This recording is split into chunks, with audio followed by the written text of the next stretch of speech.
నేను ఒక దేవాలయంలో అర్చకుడిగా ఉన్నా. హ్మ్. అంటే అంతకుముందు ఉండేది కాకుండా తర్వాత దేవాలయంలో అర్చకుడిగా ఉన్నాను మా ఊరిలో. మాదన్నపేట శివాలయము అని అంటారు.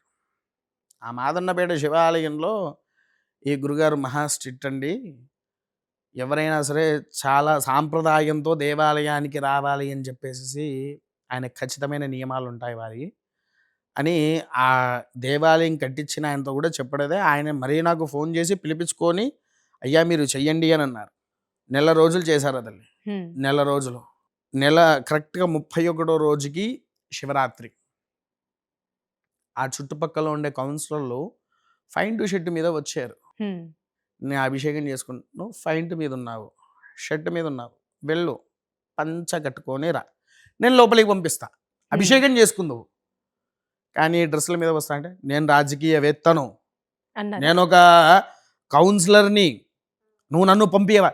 నువ్వు ఎవడైతే నాకేంది పో. నేను ఇంతే అన్నా. "నువ్వు ఎవడవైతే నాకేంది పో. భగవంతునికి నువ్వు కౌన్సిలర్‌వి కాదు." హ్మ్.